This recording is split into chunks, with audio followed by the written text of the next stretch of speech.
어플을 디자인해드립니다. 시니어 금융발전소.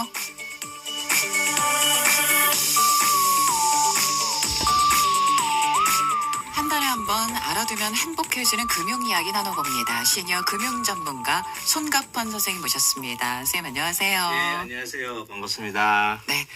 아유, 갑자기 날씨가 추워졌습니다. 예, 그렇습니다. 긴 소매 잘 챙겨 입으셨는데요. 네, 한절기인데 건강에 주의하시고요. 네, 우리 선생님께서도 건강하셔서 좋은 금융 정보 많이 전해주셨으면 좋겠습니다. 자, 오늘은 어떤 이야기를 준비해 오셨을까요? 예, 오늘은 소액으로 부동산 투자하는 방법에 대해서 함께 이야기해 보고자 합니다. 아, 소액으로 가능합니까? 예, 가능합니다. 네. 예, 우리가 이제 근로소득으로 돈을 벌든지 사업으로 돈을 벌든지 최종적으로는 부동산과 금융자산을 종착하게 되거든요. 네. 근데 흔히들 보면 부동산에 투자하려면 큰 돈이 있어야 된다고 그렇죠. 생각하는데. 그래서 종잣돈 만들어서 예, 목돈으로 키워서 이런 맞습니다. 말씀들 많이 하시잖아요. 소액으로 부동산 투자하는 방법이 있습니다. 바로 리츠라는 상품입니다. 아, 이게 뭔가요, 선생님? 리츠가? 리츠는 리얼 에스타트 인베스트먼트의 약자로 네. 리츠는 부동산 투자 회사법에 따라서 다수의 투자자들로부터 자금을 모아 부동산에 투자하여 또 부동산 관련 증권에 투자하여 그 수익을 돌려주는 부동산 투자 간접 투자 주식회사를 말합니다. 아, 네.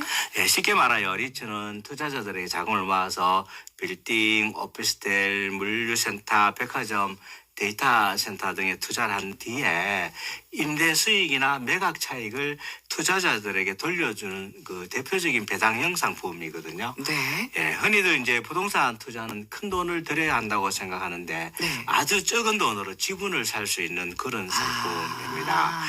리츠는 지분 투자를 하기 때문에 그 증권회사에 상장되어 있는 상장 리츠는 언제든지 사고 팔 수가 있습니다. 그리고 이제 리츠는 일반 주식보다가 변동성이 낮기 때문에 주가 흐름이 좀 안정적인 편이고 또 안정적인 현금으로 배당이 나오기 때문에 노후의 은퇴 자금으로 운영하기 아주 좋은 상품이기도 하고요.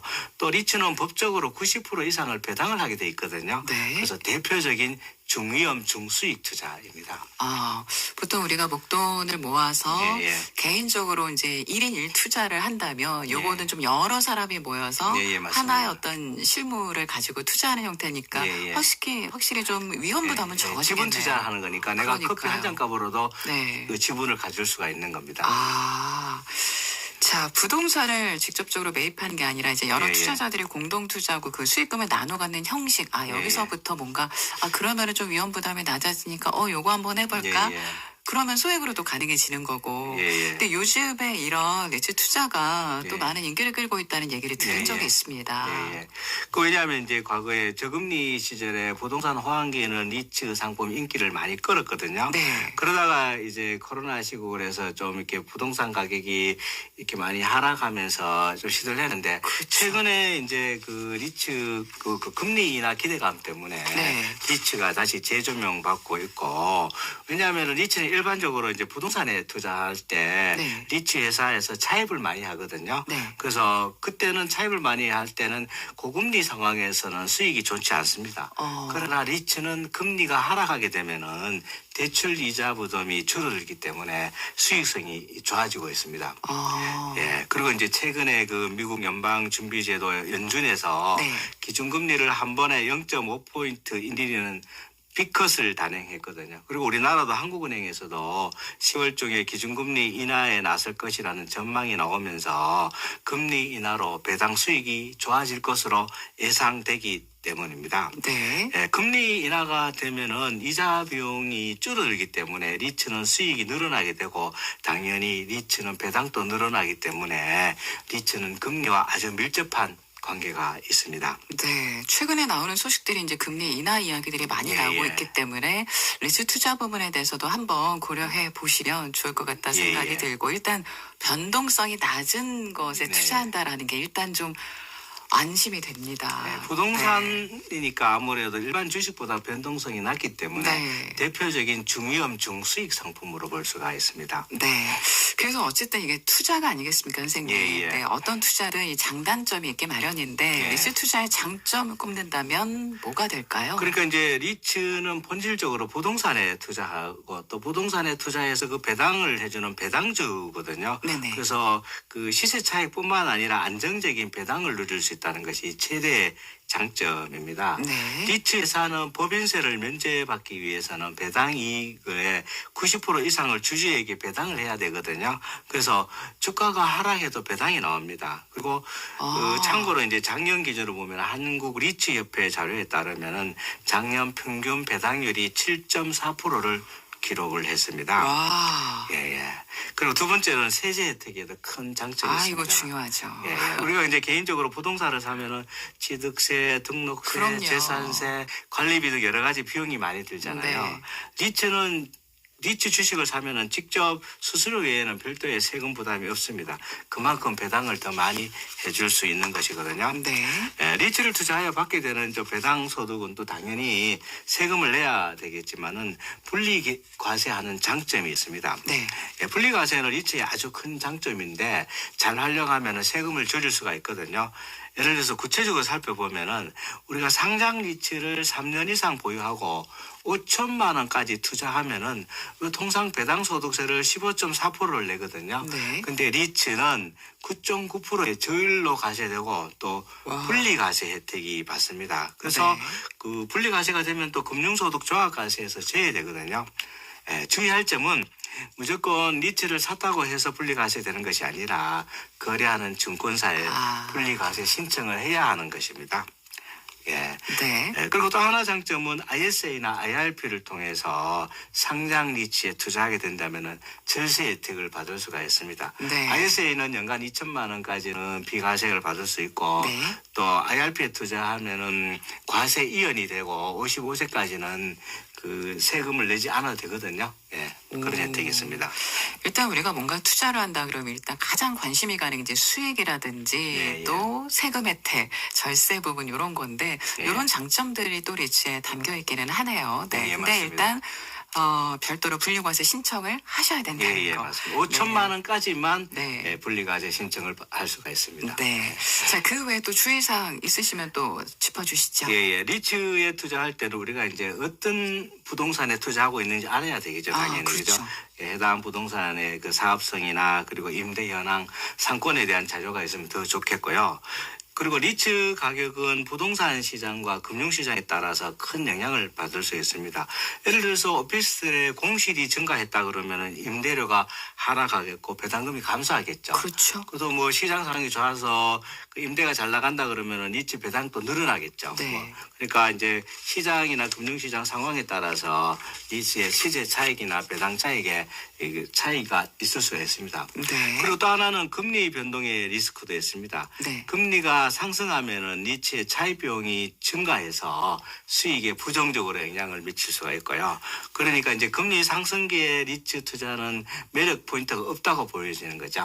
예. 요즘같이 금리 하락 이라고 네. 예상이 될 때 리츠 투자를 하면은 배당이 늘어날 수 있다고 기대할 수 있겠습니다. 네.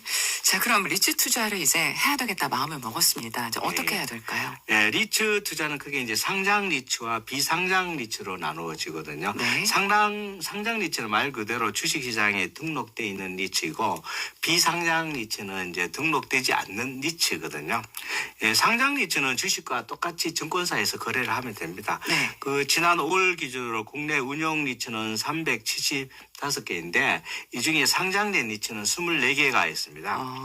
그리고 비상장 리츠는 주식시장에 상장돼 있지 않고 또 비공개로 운영되기 때문에 전문 투자기관이나 경험이 풍부한 투자자들이 투자하기에 아주 적합한 상품입니다. 네, 그러니까 저같이 잘 모르는 사람들이 이걸 좀 해야겠다 그러면 아무래도 예, 예. 상장된 예, 예. 리츠를 통하는 게 조금 더 상장 안정적일 리츠를 수 사는 것이 있겠네요. 좋을 것 같습니다. 네. 그리고 이제 리츠와 부동산 펀드는 얼핏 비슷해 보이지만 차이점이 많거든요. 네. 예, 부동산 펀드도 많이 하잖아요. 네네. 근데 부동산 펀드는 하나의 부동산만 보유할 수 있고 근데 리츠는 여러 개의 그 부동산을 가질 수가 있거든요. 그리고 이제 부동산 펀드는 한 번에 투자하면은 3년이나 5년 동안 폐쇄형으로 만들었기 때문에 만기까지 환매를 하면 못 하거든요. 만기 돼서 환매를 하고 정산을 하는데 네. 리츠는 그 상장돼 있기 때문에 언제든지 자유롭게 사고 팔수가 할 수 있는 장점이 있습니다. 마치 우리가 은행의 자유 입출금 통장처럼. 예, 맞습니다. 네, 비교적 주가가 개방형이고. 높을 때 팔면 되겠죠. 그러네요. 네. 자, 우리 송갑번 선생님과 이야기 나누고 있는데 노래 한 곡 듣고 계속해서 이야기 이어가겠습니다. 모트라켓의 노래를 준비했습니다. KBS 불교방송 인생은 아름다워 시니어 금융 전문가 송갑번 선생님과 함께하고 있습니다. 앞서서 리츠 투자에 대해서 설명을 해주셨는데요. 자, 근데 이제 국민연금을 수령할 수 있는 그 나이가 점점 늦춰지고 있어서. 맞습니다. 근데 반대로 직장에서 퇴직하는 나이는 또 빨라지고 네, 있습니다. 예. 이 공백 기간을 또 잘 운영하는 게 중요할 것 같은데요. 맞습니다. 이게 우리가 이제 직장에서 퇴직하고 국민연금을 받을 때까지 소득 공백 기간을 크레바스 기간이라고 하잖아요. 네. 예, 그래서 우리나라 법정 정년은 60세지만 실제로 주변에 보면 50대 전후에 퇴직을 많이 하고 있습니다. 그렇죠. 그래서 이제 국민연금 가입자가 근데 실제적으로 국민연금을 받는 노령연금이라 하거든요. 노령연금 수급하는 그 수령하는 나이가 61년생부터 64년생까지는 63세에 네. 수령을 하고 65년생부터 68년생까지는 64세, 69년생 이후에 출생자는 65세부터 노령연금을 수령할 수가 있습니다. 와. 근데 50대 초중반에 퇴직을 하면은 국민연금 수령 시까지 10년이라는 소득 공백 기간이 그렇죠. 있는 것이죠. 네. 설령 정년까지 일했다 한다 하더라도 69년생 이후에는 5년이라는 공백 기간이 있는 것이죠. 네. 예, 그래서 소득 공백 기간을 안전하게 건너려면은 징검다리가 필요하거든요. 그 징검다리로 활용하기 가장 좋은 것이 퇴직연금과 개인연금입니다. 네. 예. 자, 그럼 퇴직연금, 개인연금 예, 이게 예. 제가 원하는 시기에 이게 수령이 가능한 건가요? 예. 근데 기본적으로 퇴직금은 원래 그 일시금으로 수령하면은 퇴직 소득세를 납부를 해야 되거든요. 그렇죠. 예, 퇴직금을 기본적으로 IRP로 들어가게 되어 있습니다. 왜냐하면 금액이 300만 원 미만이든지 55세 이상인 사람을 이외에는 무조건 퇴직을 하면은 IRP로 퇴직연금이 들어가고 있거든요. 그래서 나눠서 연금처럼 받는 게 좋긴 하겠네요. 예. 연금처럼 받는 것이 좋죠. 그래서 네. 연금 계좌에 통상적으로 이제 그 퇴직금을 IRP에 연금 계좌에 이체하게 되면은 퇴직소득세를 30에서 40% 감면받을 수가 있습니다. 그래서 기본적으로 퇴직금은 IRP로 수령하는 것이 여러모로 좋습니다. 근데 이제 또 개인연금이나 IRP는 연간 1,800만 원까지 적립할 수가 있거든요. 네. 연금 계좌에는 또 900만 원까지 연간 맞아요. 그 소득공제 혜택을 받을 수가 있고요. 그래서 이제 이 소득 공백 기간에 IRP나 연금저축에 넣었던 금액을 55세부터 수령하면은 아주 좋은 방법이기도 합니다.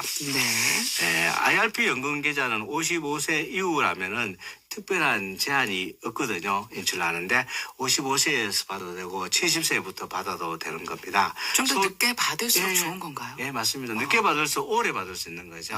그래서 이제 문제는 퇴직연금 수령할 때 연간 1,500만 원까지 수령을 하면은 3.3에서 5.5% 연금소득세만 내게 되는데 1,500만 원 이상을 수령하게 된다 그러면은요, 종합과세를 한다든지 16.5%의 분리과세를 하는 겁니다. 와. 네, 그래서 수령을 할 때 1,500만 원 이내에 수령할 수 있도록 플랜을 짜는 것이 중요하고요. 차이가 상당하네요. 예. 그래서 이제 어쨌든 간에 또 그 개인연금이나 IRP 같은 경우 수령을 할 때 사적연금이기 때문에 건강보험료 부과도 안 되거든요. 네. 그 1,500만 원 이내에서 수령할 수 있는 방법을 짜야 그런 전략이 필요한 겁니다. 네. 재정적으로 뭐 어떤 압박을 받는 상황만 아니라면 가능하면 예. 1,500만 원 이내에서 수령하시는 거를 한번 또 고려해 주셔야 될 것 그러다가 같습니다. 이제 그 나중에 국민연금 수령하고 개인연금하고 같이 수령을 받고 그렇죠. 나중에는 주택연금을 활용하면 예. 아이고 괜찮고 라인업 괜찮은데요, 선생님. 예. 네. 자, 그러면 퇴직연금과 개인연금 수익률을 높이는 방법도 있을까요? 예. 우리나라 보통 국민연금 그 운용 수익률이 연평균 6% 내외라고 합니다. 네. 근데 퇴직연금 운용 수익률이 대체로 1, 2%로 물가 상승률을 물가 상승률보다가 못한 사람들이 많다고 합니다. 그래서 퇴직연금 수익률을 국민연금 운용 수익률에 근접하도록 운용해야 하는 것이거든요. 그래서 퇴직연금 상품을 정기예금으로만 운용하지 말고 네. 그 퇴직연금 계좌를 TDF나 채권, 리츠, S&P 500 같은 ETF 상품 등을 골고루 분산 투자하는 것이 좋습니다. 네. 자, 근데 여기서 이제 고민이 되는 거는 이제 부부가 모두 맞벌이다. 예, 예. 그랬을 때 국민연금 가입했다면 아무래도 좀 노후에 대한 대비가 예, 예. 어느 정도는 이루어졌다 볼 수 예, 예. 있는데 경제활동을 하지 않는데 국민연금에 임의 가입하는 건 어떨까요? 예. 그거 아주 좋은 방법입니다. 네. 우리가 통상적으로 이제 부부가 맞벌이를 하면은 국민연금도 수령하게 되고 퇴직연금도 수령하니까 그렇죠. 노후 생활이 안정적이겠죠. 그런데 외벌이인 경우에는 국민연금밖에 없을 거잖아요. 그래서 한 사람밖에 없는 거니까 외벌이인 경우에 전업주부도 국민연금 임의가입 제도를 활용하면은 아주 좋은 제도이거든요. 네. 그러니까 소득이 없더라도 노후 생활을 위해서 본인이 희망하면은 가입할 수 있는 것이 임의가입 제도입니다. 근데 임의가입 제도는 국민연금을 가입 후 10년 이상 보험료를 납부했을 때 노령연금을 받을 수가 있습니다. 임의가입 시 중위수 기준 월소득 기준으로 납부를 하게 되는데 2023년 4월 중위수 기준 월소득 금액이 평균 100만 원이거든요. 네. 100만 원에 9%인 9만 원을 납부하면 되는 거거든요. 최저 납부 금액입니다. 네. 경력 단절 전업주부는 과거 직장에서 국민연금 보험료를 납부한 기간과 이미 가입 후 보험료를 납부한 기간이 10년을 넘을 때 노령연금을 수령할 수가 있습니다. 노령연금 수령 조건이 기본적으로 보험료 납부 기간이 10년이 지나야 되는 것이거든요.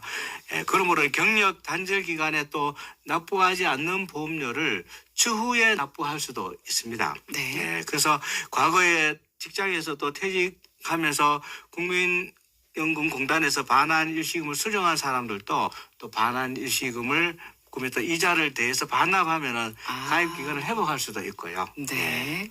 자, 선생님께 여쭤볼 게 너무너무 많은데 저희는 네. 시간이 많이 예, 허락되지 예. 않아서 오늘은 여기서 줄여야 될 것 같습니다. 지금까지 시니어 금융 전문가 손갑번 선생님과 함께했습니다. 선생님 오늘 말씀 고맙습니다. 예, 감사합니다. 예.